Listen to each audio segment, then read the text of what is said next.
Okay, welcome to the Global Day of Jewish Learning, and welcome especially to our folks who are learning online. My name is Rabbi Elie Kaunfer. I'm the Executive Director of Mechon Hadar, and so excited to learn with you today. The title of this class is 3 Radical Blessings on Nature. If we have enough time, we are going to do three blessings, and I'm actually going to sort of focus our discussion from nature writ large to actually a more narrowed view of a particular aspect of nature, which is light. We're going to look at 3 aspects of light that show up in our sort of well-known liturgy and uncover, my hope is uncover different relationships to those well-worn words throughout this 50-minute session that we all have together. So just to start off, if you were going to think about associations that you have with light, associations come up for you. If I say light, you say healing. Okay, Genesis, creation, yeah. Candles, okay, good. What else? Healing. Okay, great.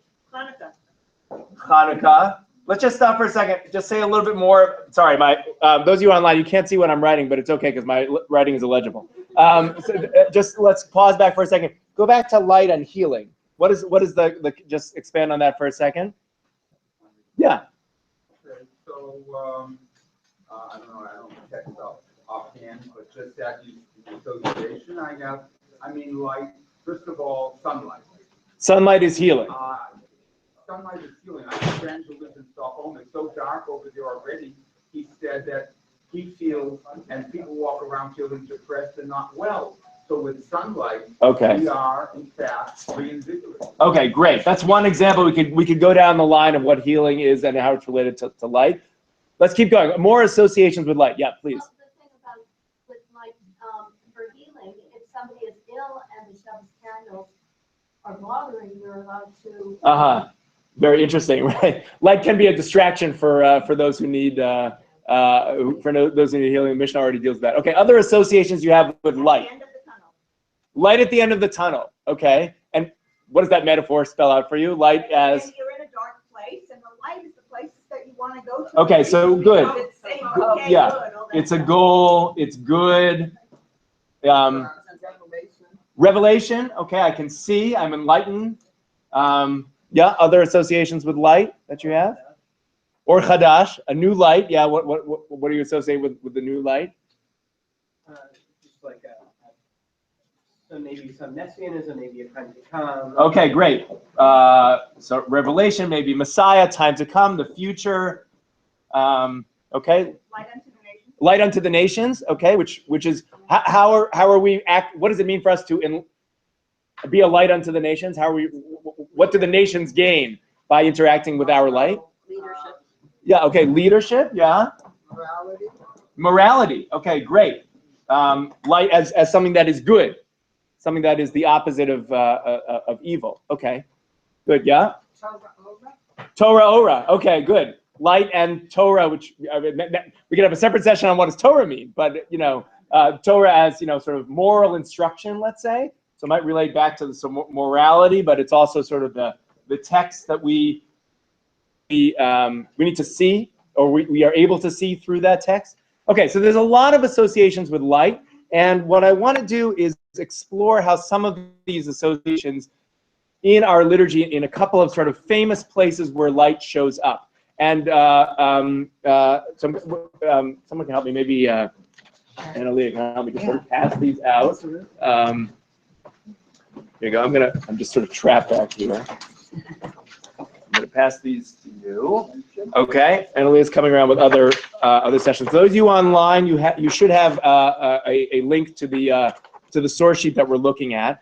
And the very first text that we're going to look at is a text of opposites, a text of separations. It's the text of Havdalah. Okay, Havdalah is a moment of contrasts, and although we sort of brainstorm about light, Havdalah also invites us to think of the opposites. That is to say, what stands in relationship to a sort of a pair or a triplet. What we'll see is a number of varieties of how many contrasts do we bring in Havdalah. But we're going to look at the one and focus really on the question of light in Havdalah. So I'm on page 1, source 1, and this is one of the earliest examples of the Havdalah that we are familiar with, that it's say all modern Jews say a version of this Havdalah, no matter how you begin Havdalah, which is different in different practices. By the time you get to this part of Havdalah, we're all saying the same thing. And it starts off from Rabbi Yaakov bar Abba, Iklu Lebei Rava. So Rabbi Yaakov bar Abba is a student of Rava, and he comes to the house of Rava. And Rava, then at the end of Shabbat, there's actually an amazing series of activities that Rava does, and his student who's at his house for Shabbat says, "Why are you doing that? That doesn't make any sense to me." So one of the things, and he doesn't stop, and by the end of Shabbat, he's still saying, "Well, hold on, why are you doing that?" So let's see how this interaction plays out. I'm reading it. Normally we do some Chavruta, you'd speak, but we're online, so I'm just for the benefit of folks online, I'm just going to say it out loud. Okay. Rabbi Yaakov bar Abba Iklu Lebei Rava. So he comes to the house of his teacher. Patach v'amar. Rava opens and says, Hamavdil, the one who separates, bein kodesh lechol, between holy and profane, bein or lechoshech, between light and dark, bein Yisrael la'amim, between Israel and the nations, bein yom hashvi l'sheshet yemei ha'maaseh, between the 7th day and the 6 days of making. That's what Rava says. Does that sound familiar to you? Right? That is word for word. Now, in some texts of the Gemara, instead of Ben Yisrael Amim, they have Ben Yisrael Goyim. Okay, so they have to deal with censorship and what are we talking about? We're talking about the non-Israelites, but mainly word for word, you're talking about our Havdalah. Now, listen to the reaction of Rava's student. Amarle, Rabbi Yaakov bar Abba says to Rava, Lama lach kulei, why are you saying all of this? V'ha amar Rabbi Yehuda amar Rav. But don't we have this statement of Rav, an earlier teacher, who says, Hamavdil ben kodesh lechol, zohi havdalato she Rabbi Yehuda Nasi. Apparently, the Havdalah of Rabbi Yehuda Nasi, the editor of the Mishnah, who stands before Rava, before Rav, before Rabbi Yaakov bar Abba, before all this, the earlier version of Havdalah. So Rabbi used to say, Hamavdil ben kodesh lechol, right? That was chik-chak Havdalah, okay? You're rushing to get home, okay? So he just has one separation. Now, Rava adds 3 others. So we could spend a lot of time thinking about what is the nature of Havdalah and how does Havdalah develop. But what I want to focus on for the purpose of this class is, what do we gain by adding Bein Or Lechoshech? That is to say, there used to be a Havdalah, says Rava's student, that was simply about Bein Kodesh Lechol, between holy and profane.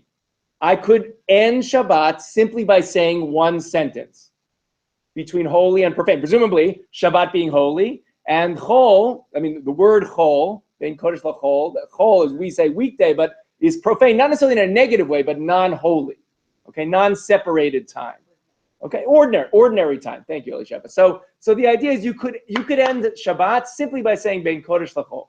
So what do I gain by adding, as Rava does, bein or lechoshech? What does that add for you in the moment of Havdalah? Why would he do that? I'm opening it up. What do you gain? Yeah.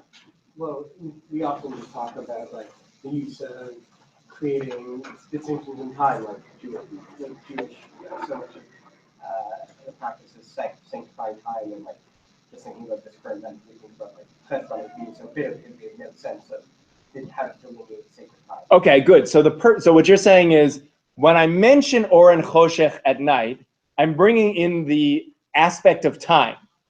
Am I hearing you correctly? Right. So Kodesh and Chol, this is another question. Is Kodesh and Chol a headline under which Or and Choshech is an example? Or is Kodesh and Chol one category of separation, whereas Or and Choshech is another category of separation? Now, I'm not sure, you can go either way even with your distinction, but what you're saying is Kodesh and Chol doesn't necessarily take you to the question of time, whereas Or and Choshech now brings you in, now sort of clearly in your argument, brings in time. Okay? And after all, what is the relationship between Havdalah and time? What's the connection? Yeah? Okay, good. I'm coming back to you. What's the relation between Havdalah and time? Okay, right. At a certain time, you say Havdalah. By the way, those of you who read the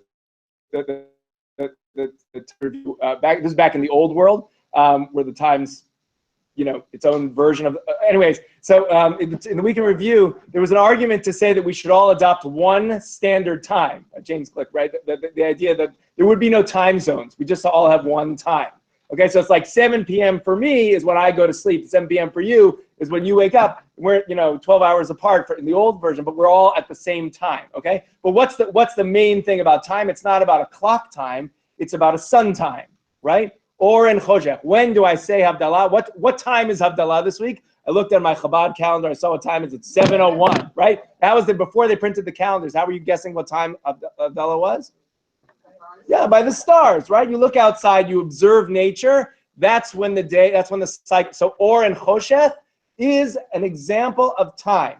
God separates between the daytime, Or, and the nighttime, Choshech. And I'm going to say this in addition to Kodesh and Chol at this very significant time moment. Okay? That could be a completely reasonable explanation about why Rava adds to Kodesh and Chol Or and Choshech. He wants to emphasize the way in which this is a moment in time that's shifted between day and night.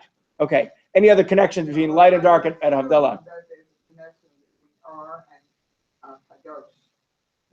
The connection there, and Lila is unknown more or less. Good. Okay. Good. Now you're drawing. What's your name? Sorry. Okay, so Evelyn is drawing a connection between, these are not distinct categories, Kodesh and Chol, Or and Choshech, but in fact, Or is an example of Kodesh, right? We think, I'm just coming from Michael Hatton's session, we're describing the way in which the temple sort of geography and architecture is symbolic of larger things. So what is the association with light in the temple? What's the Kodesh in the temple? It's the menorah, right? The menorah gives light. So you're associating Or with Kodesh, and these are sort of an example. Now here, is Or time? Oh, good. The Ner Tamid is another example of Or that shows up in the sort of temple vision of the world. Okay, so is Or time? Well, maybe, or maybe it's just sort of a version of Kodesh that you can actually see, relate to, etc. Okay, yeah. I mean, to me, what it adds is that it's much more tactical and practical. So, Okay. I mean, holy and profane, like, what does that really mean? But this now Good. I can understand. Good, right? Or in Choshech, even my 2-year-old understands that in Havdalah, you do something with your hands in front of a flame of light, right? It's very tactile. You can see it. You can experience the light. The light is something that is right in your face, and you relate to it. In our tradition with your body, there's a lot of explanations of what's going on with this.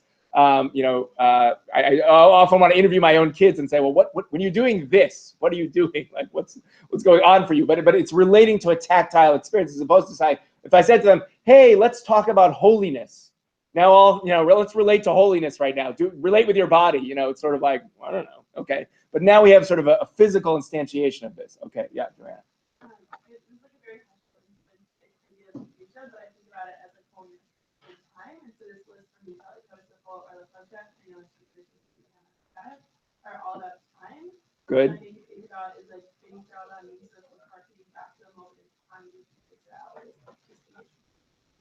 Okay, so you want to say, actually the organizing principle of Havdalah is not just there's one local example of time or in Choshech, but actually all of them are related to time.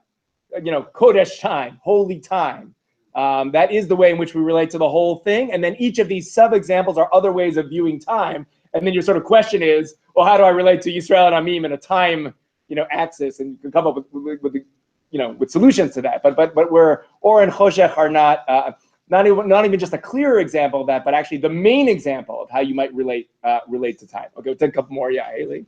I'm just thinking about creation in some aspects. Good. I don't really know how that would relate to Israel and Amim necessarily, but especially with the Yom HaShvius, but also separating between Or and Choshech was a pretty big moment in the. Okay, good. So now I want to step back for actually you're leading me on to the next part. So we'll move there since you brought it up. Okay. Here is if any of you have learned with me in the past, any piece of liturgy. Last year we did L'Chadodi, we've done other stuff in the past on Global Day. You know that my main approach, which is not mine, but it's the approach that I like, is to relate the way in which the tefillot are actually quoting from Torah. Okay? That is to say, once you understand that the Sidur is in fact a re-scrambled version of the Bible, then when you go back to the place in which it comes from in the Bible, you can understand the tefillah in a different mode, or sort of a thicker way, okay? So now what Haley is sort of implicitly arguing is that where does this or and choshech come up in the Bible? It comes up in the story of creation, right? And sort of you're relating, I think you were drawing this out from, and Yom HaShvi'i l'sheish yemei ha'maaseh is also sort of a creation, right? The 7th day and the 6 days of making. Now, if we're doing just Havdalah, we could explore actually the way in which it's sort of surprising that Yom HaShvi'i l'sheish yemei ha'maaseh actually doesn't show up at all in the first chapter of Genesis, but instead shows up in the end of Yechezkel.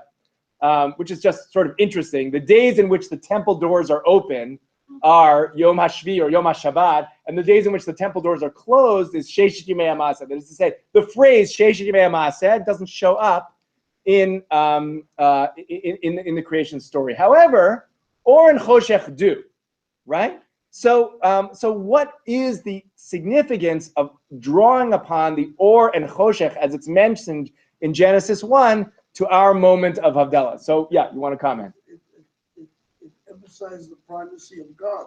Okay, good. The primacy of God. Or in Choshech. It's not Thomas Edison. Let's bless him. Right? It's the idea that God had some sort of organizing role in Or and Choshech. So where did you want to add? Okay. So I see it as identification with our particularism and our universalism. Okay, good. In other words, back to creation, we're part of humanity. Let's not forget that. Ben Yisrael Amim.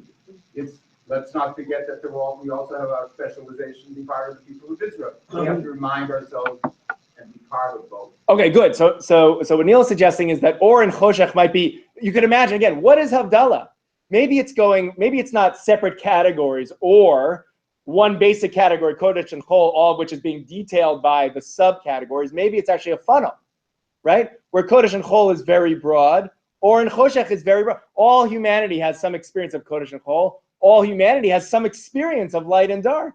And then and drawing from Genesis 1, which is a story of humanity, not a story of the Jewish people. And then moving down from there, where are we going? Yisrael Amim is obviously not universal. Yom HaShvi l'sheish yemei ha'maaseh, you could say, could in theory be universal, but doesn't have to be universal, right? In other words, the 7-day week is the only part of the calendar that's actually not universal in the sense that it's not dictated by nature, right? The month is dictated by nature. The year is dictated by nature. It's all about rotations, right? But the week, you could have had a 10-day week like the Romans had, or you could just carve up the year in different ways and you carve up the month in different ways. So we're opting for a 7-day week, right? That's obviously the way in which Genesis 1 is organized. Not everybody has to buy into that. So it could be universal, but doesn't have to be universal, right? Okay, so now what's the light and darkness that you're associating with creation? Tell me about the light and darkness in creation. Where are we in creation, in the creation story? Well before people. Okay, good. Yeah, well before people. Where before people are we? The first day. All right, let's just look at it. It's on the bottom of page 1. Okay, in case you need a refresher. This is the very beginning of the Torah, Global Day of Jewish Learning. You can't have, at least somewhere, some class that doesn't mention the beginning of the beginning. Okay, so here it is. When God began, well, now how do you translate this? We don't nearly have enough time to translate the first 3 words of the Torah. Never mind, first letter we could spend on months and months. Okay, but we're going to just skim over to the light and darkness. So, when God began to create heaven and earth, the earth being unformed and void with darkness over the surface of the deep, and a wind from God sweeping over the water. Okay, that's in the beginning of creating, not in the beginning God created. Okay, so in the beginning, what was the situation when we started? According to this translation, what do we have? Darkness. That's what we're working with. Okay, we're starting with darkness. God said, Yehi or. God said, let there be light. Vayehi or, and there was light. God saw that the light was good. Vayavdel Elohim bein ha'or ubein ha'choshech. God separated between the light and the darkness, right? Hamavdil bein or lechoshech. You have it right here. This is the quote that we're taking it from. Okay. Now, what I want to ask you is, what is the light that God created on the first day? Tell me what that light was. The sun. Okay. Except for the fact that when was the sun created? On day 4. Okay. So the only thing I know about the light on day 1 is that now, gets into sort of interpretive questions, is that it's not necessarily the sun, okay? In fact, let's scroll over to day 4. So just turn over the page a little bit to page 2. Now I'm on day 4, which is verse 14. So I'm in the middle of that source on the top of the page. God said, Vayomer Elohim, Yehi me'orot, let there be lights in the expanse of the sky, le'avdil bein hayom u'bein halayla, to separate between day and night. And here I would, by the way, just back up and say, if I said Havdalah, and the Havdalah that I said was Hamavdil bein yom u'bein layla, bein Yisrael ha'amim, bein yom hashvi l'sheish yemei ma'aseh, how'd that work for you? Is that working for you? Ben Yom u'Bein Laila. Well, if you're in the time world, right? Yom and Laila or in Choshech are sort of synonyms, right? Yom and Laila. I know that Havdalah is said at the moment when night is coming in, when the stars are coming out. So and here it is. There's a perfectly good quote where they could have taken from Genesis 1. Lavdil ben. Where do we know this from, by the way, in our liturgy? Yeah. Mavir yom mevi laila umavdil ben yom u'bein laila Adonai tzvaot shema. We say this in the first blessing at night before Kriyat Shema. So also, liturgists weren't afraid of using the reference from God separates between day and night.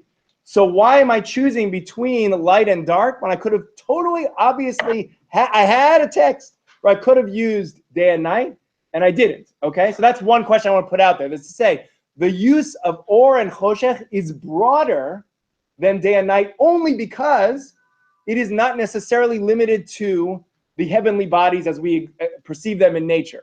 Okay, but let's just read a little bit further and then you can respond. Okay, so we're still in day 4. Okay, and it was so. God made the 2 great lights, the greater light to dominate the day and the lesser light to dominate the night and the stars. So it's like 2 and a million or a trillion. Okay, anyways. And God set them in the expanse of the sky to shine upon the earth, to dominate to dominate the day and the night, to rule over the day and the night. And to separate between light and dark. So now, my question to you is, what is the reference in our Havdalah? Is it day 1 or is it day 4? Yeah. Well, I think on the day 1, the separation is between sort of knowing God and not knowing God. Okay. And so then it therefore is the profane and the holy, which is sort of, but that's why they bring in the second so they can make it again more understanding. Okay. You're saying what I'm sort of driving at is kind of both, right? What is Havdalah driving at here? Well, if you stop anybody in the street and say, they'll tell you, oh yeah, that's the sun and the night sky, right? And the darkness. By the way, it's not dark. I mean, the whole point is that there's light at night. It's a lesser light, but it's still not like pitch black, which is just sort of interesting, okay? But still, you have the sort of Beina Or Beina Choshech. You could be referring to day 4, and you could be referring to day 1, and you're referring to it at the same time, right? That is to say, if I just said Beina Yom Beina Laila, then I would have only been referring to day 4, because Yom and Laila doesn't show up on day 1. But the fact that I use the terms Or and Choshech, which appear both in day 1 and in day 4, allow me to have associations both with day 1 and day 4.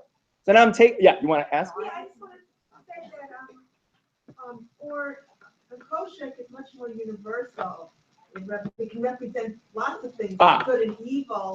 It's a lot stronger term. Okay, good. So you want to go with a metaphor that's sort of driving a broad interpretation, or in Choshech, as we were able to generate the multiple meanings of light just before we even looked at it in Havdalah, you can say there's some broader understanding of light and darkness that gets you out of the time specific of Yom and Laila.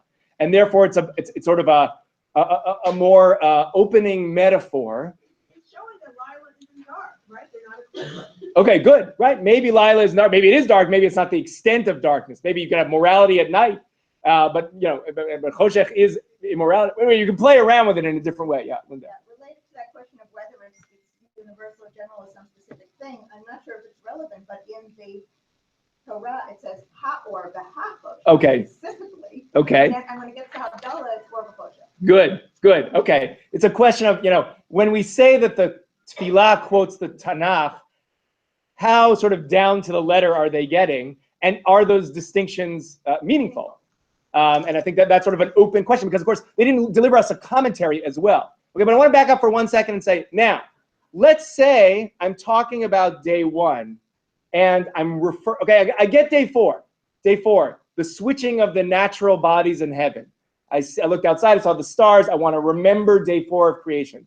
Let's say I'm talking about day 1.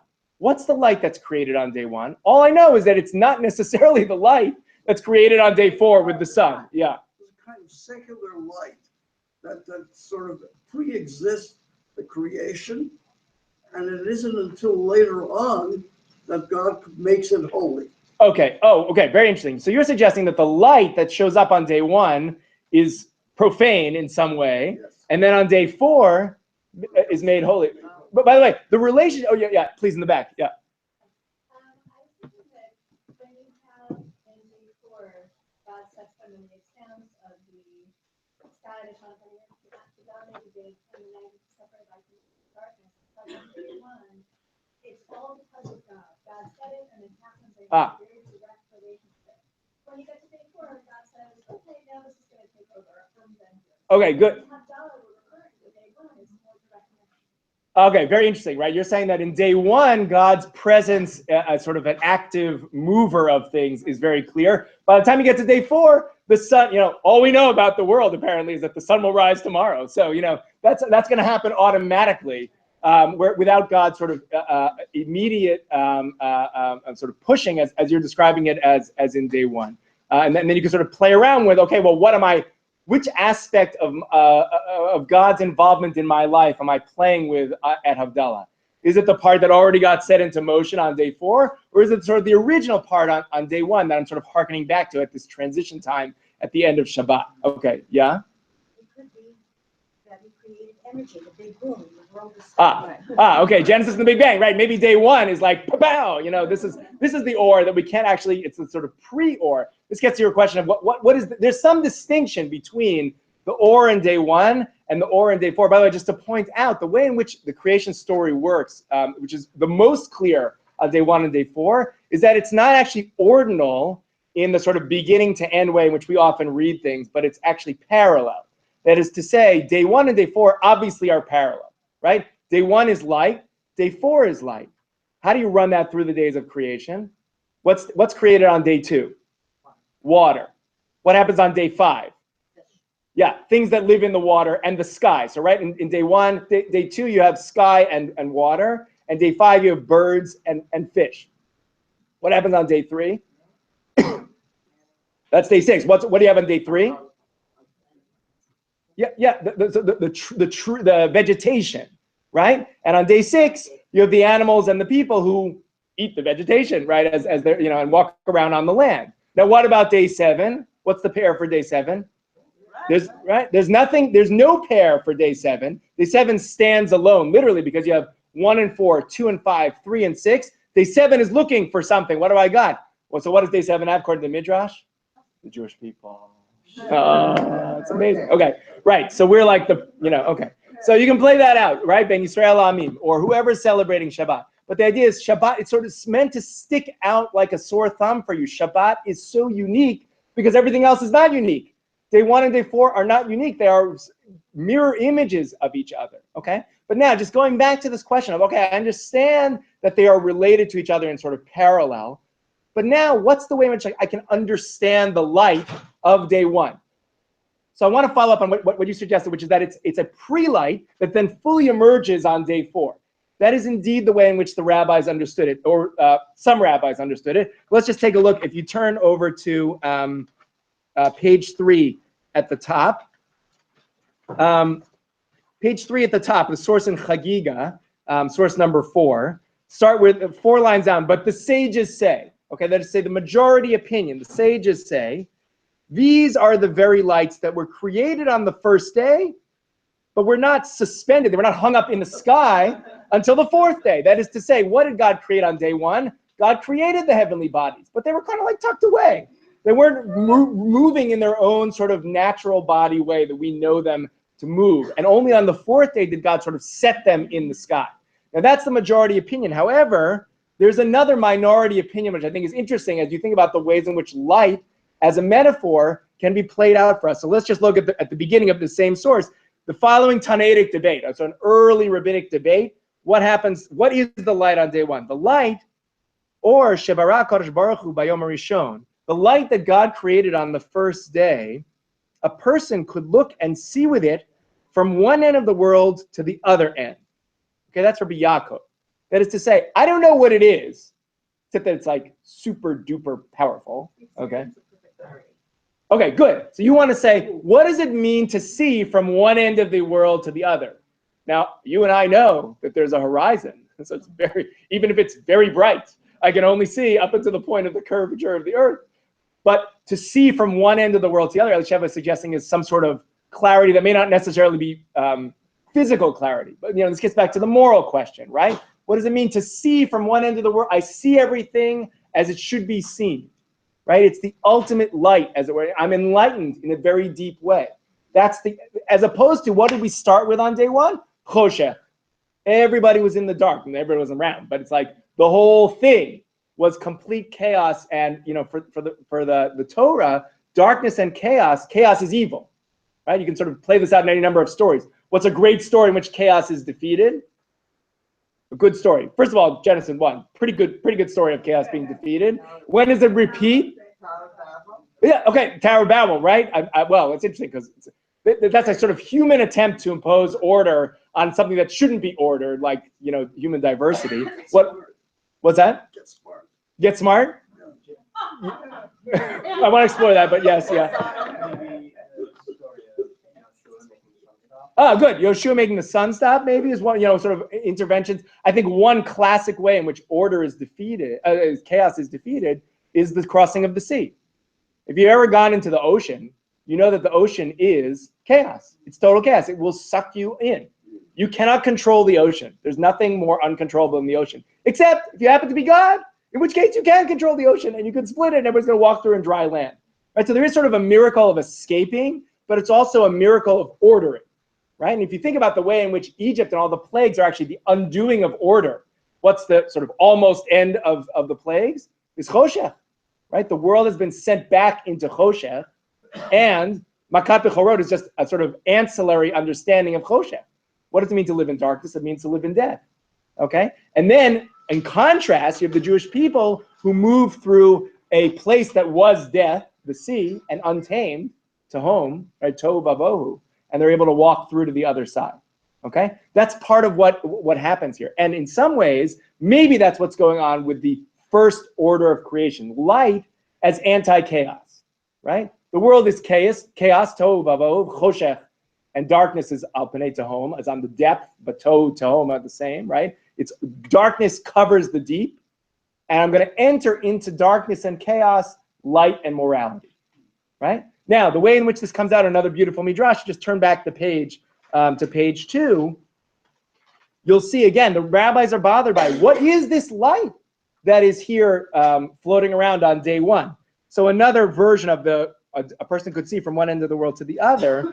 Rabbi Elazar has an opinion. Rabbi Elazar stated, the light that God created on the first day, I'm on the bottom of page 2, source 3.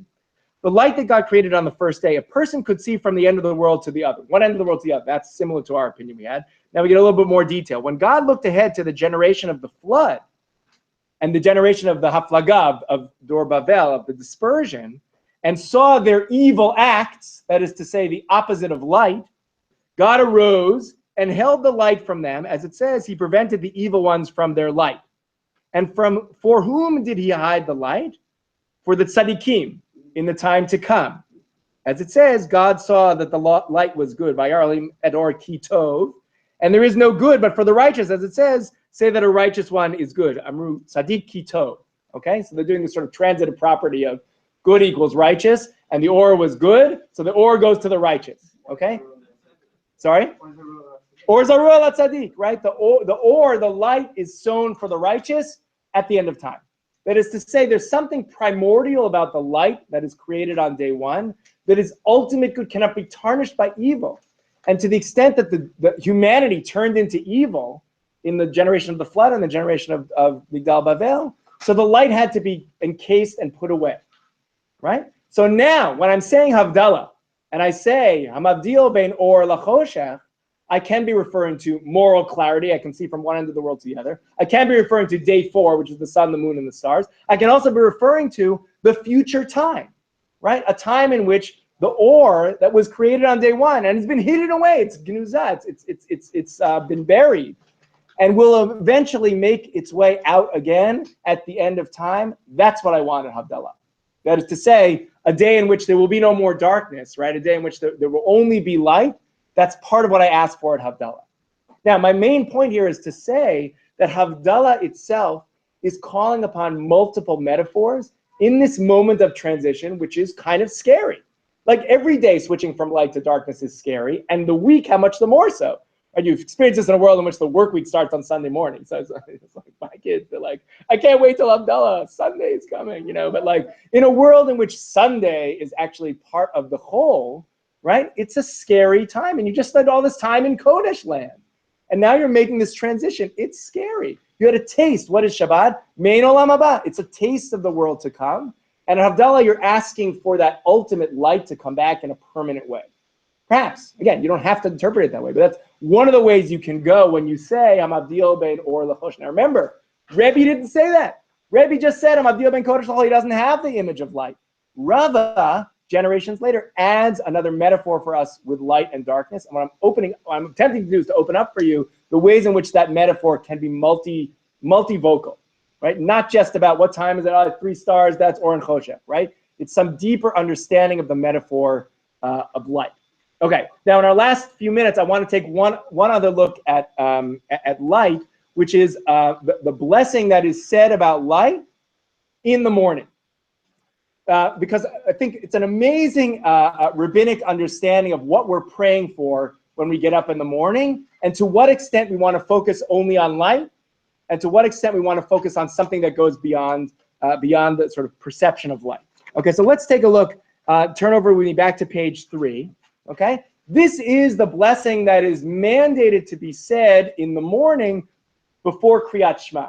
The Mishnah already describes when you say Shema in the morning, you're supposed to say 2 blessings before it and 1 blessing after it. But unhelpfully, the Mishnah doesn't tell you which blessing you're supposed to say. Just counts it out for you. Now, you can get into the whole thing about why they do that. But already the Gemara gets down to the understanding that the first blessing that leads into Kriyat Shema is Yotzer Or, God who creates light. Now, when you see the blessing that we say, you're gonna notice something that is striking. Okay, blessed. I'm on source 5 on page 3. Blessed are you, Adonai, our God, King of the universe. That's a standard opening for all blessing formulas. Yotzer Or uvarei choshech, who creates light and creates darkness, or fashions light. Right? Yotzer and Borei are meant here to be synonyms, but technically could not be. Like Yotzer is like with something that already exists, and Borei is something that doesn't exist. You could read it that way, but it may just be like creates and creates. It's like Eskimo's sun, Jews' creation. Okay, it's snow. Okay, anyway. Yotzer Or Uvarei Choshech, who creates light, who fashions light and creates darkness. Oseh Shalom, who creates peace. Uvorei, finish the sentence. Uvorei et ha. Yeah, okay, so I heard 2 things. Multivocal, that's you. Okay, Uvorei et hakol is what our blessing reads, right? Now again, let's just work on the structure of the blessing. So you have Or and Choshech, which are presumably opposites, and then you have Shalom, and what should come in after Shalom? Whatever the opposite of Shalom is. Right, Milchama, right? Ra, okay? Ra, Milchama, okay? I'm just doing this in this tiny corner so all of you online can see. Okay, so you have Or and Choshech, the opposites of each other. Oseh Shalom, Uvorei et Hakol, but Hakol clearly being some stand-in for something that would be the opposite of Shalom. Okay? That's just structurally. That's just what we would expect. Now, everybody who's saying this bracha is like happily saying it along. It's like Borei et Hakol, let's move on, okay? But Hakol is a good euphemism word. Those of you who studied me the first bracha of the Amida, you know, Konei Hakol is actually itself a euphemism word, standing in for Shamayim Ba'aretz, but leave that aside. Hakol, whenever you see Hakol, be a little bit suspicious. It's like a catch-all word, literally, right? Everything. Oh, everything. Oh, yes. creates peace and everything, right? You know, we're not going to talk about what the everything is, but it's standing there. Anybody who can see the structure of this blessing, notice that it should be something that's more dark, as it were, than the word everything. Now, the way in which this, you said Ra. Why'd you say Ra? Because Yeshayahu's verse says Ra. Ah, good. Okay, so you already absorbed the lesson that every significant tefillah in the Siddur, every old tefillah in the Siddur quotes the Tanakh. And you know, because you read Yeshayahu, you read Isaiah, that in fact this is quoting word for word what it says in Isaiah. So if you just turn over to page 4, sorry. So that they may, this is in a continuation of a quote from Isaiah chapter 45. Leman yedu, so that they may know from east to west that there is none but me. Efes biladi. Ani Hashem. V'einod. I am the Lord, there is no other. I form light. Yotzer or uvorei choshech. Oseh shalom uvorei ra. Who makes peace and creates evil. Ani Hashem oseh kol eleh. I am the Lord who does all of these. Now again, hakol, it's not that it's not from the Torah. It's actually from the same verse. But it's sort of just they're skating over the word ra. Okay? Because why? Why skate over why not just quote it straight up? Why not just say, Yotzer over choshech oseh shalom vorei ra. That's my morning bracha. Amir la'aretz. What's the problem with that? It interferes with God being totally moral, doing all good.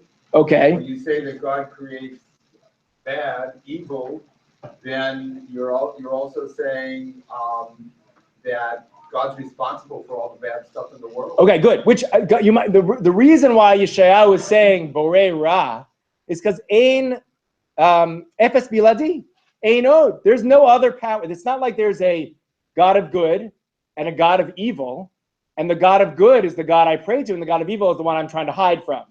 Right? There's one God. This is sort of, and by the way, same thing in Genesis 1, right? God is standing in and creates everything. It's not that there's like a Satan who's creating the Yetzer, you know, the evil will, evil inclination. God is there in the entirety of the creation story. So for Yeshayahu, we want to claim that God creates evil so that we all understand that everything happens from God. But now, when I'm davening in the morning, why don't I just want to quote that up? Why do you think? In the morning, it's 6:30 in the morning. You're saying it, yeah. Who wants the Odyssey with them? Yeah, right. It's kind of a bummer, you know. I just woke up in the morning, rubbing my eyes. Oh, God creates evil. Oh, I don't want to start that way. Okay, so maybe. So now let's Well, who's not this ambiguous, but Ra. You can push it, can be a little bit like, well, it's not so bad. Good. Choshech. A lot of good stuff happens in Choshech, right? The city never sleeps, maybe, right? But Ra, you can't really save Ra. We just had the story of the kings in Genesis. The story, the name of the king of Sodom. The name of the king of Sodom is Birah, evil, and the name of the king of Amorah, just in case you don't get the point, Birsha, Russia. Okay, so it's like evil and evil. Okay, so like the word Ra doesn't have a lot of maybe Ra, Okay, but so let's just see how in our last few minutes, let's see how the rabbis played with what you might do. How ambiguous or open is the term choshech? Because once you're already getting word of Ra, why have choshech? After all, when I wake up in the morning, sort of by definition, it is not dark. So why talk about choshech either? What might you put over here? Once you're getting into crossing out Ra and putting out kol, what would you put over here instead of choshech? Morning, it's like, let's get ready for the day. Sunrise. Yeah, sunrise. Yeah. Anything else? Right. Boker, you could say. What? Tov, good. Yeah, right. Light and good. Okay, let's see what the rabbis say. Look on the bottom of page 4. Okay, and with this we're going to end.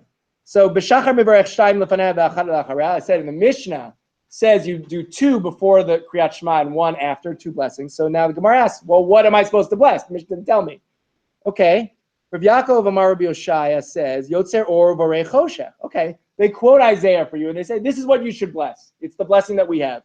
Who creates light and creates darkness. Fashions light, creates darkness. Okay, now the Gemara says, Lema, but let's say Yotzer Or Borei Noga.